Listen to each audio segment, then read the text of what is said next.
সুন্দরবনের জঙ্গলের মাঝে কিন্তু মাত্র 2500 টাকায় থাকা পসিবল। এন্ড এর মধ্যেই কিন্তু আপনারা 3 বেলার খাবার, snacks, Karamjal visit and canal cruising ও পেয়ে যাবেন। বাস ফেয়ার বাদ দিয়ে এই ট্যুরের সমস্ত এক্সপেন্স কিন্তু রিসোর্ট থেকেই প্রোভাইড করা হবে। তাই আমরা সকাল 6:30টায় সায়দাবাদ থেকে মংলার বাসে উঠি এন্ড সকাল 11টা বাজে রিসোর্ট থেকে প্রোভাইড করা বোটে করে আমরা রওনা দিই সুন্দর ইকো রিসোর্টে।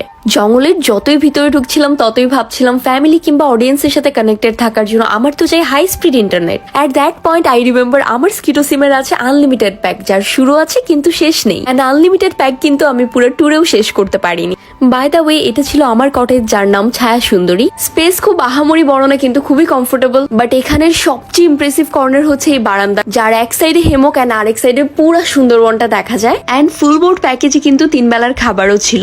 তারা কিন্তু প্রতি বেলার খাবার লিটারালি আপনার প্রিফারেন্স অনুযায়ী বানিয়ে দিবে। তাদের কিন্তু সন্ধ্যাবেলা রিসোর্ট থেকে একটা গানের আসর বসে। দেন আমরা ক্যানেল ক্রুজিং এ যাই। এটা হচ্ছে বেসিক্যালি একটা ডিঙি নৌকায় করে আপনাদেরকে সুন্দরবনের একদম গহীনে ঘুরে দেখাবে। এন্ড সুন্দরবন ট্যুরের বেস্ট এক্সপিরিয়েন্স কিন্তু এটাই। যারা গ্রুপ নিয়ে আসবেন তাদের জন্য কিন্তু একটা সুপার বাজেট ফ্রেন্ডলি অপশন আছে এখানে। এই রুমে যারা থাকবেন তারা কিন্তু এক্স্যাক্টলি সেম ফ্যাসিলিটিস পেয়ে যাবেন মাত্র 2500 টাকায়। প্যাকেজের মধ্যে আমাদের লাস্ট অ্যাক্টিভিটি ছিল Karamjal visit and then boat আমাদেরকে মংলা ঘাটে নামিয়ে দেন। সেখান থেকে মাত্র 600 টাকা টিকিট কেটে চলে আসি ঢাকায়। সো বাজেট ফ্রেন্ডলি হলিডের জন্য প্লেসটা কিন্তু একদমই পারফেক্ট। এন্ড রেগুলার লাইফের সাথে কানেক্টেড থাকার জন্য স্কিটো তো আছেই। For more don't forget to follow me.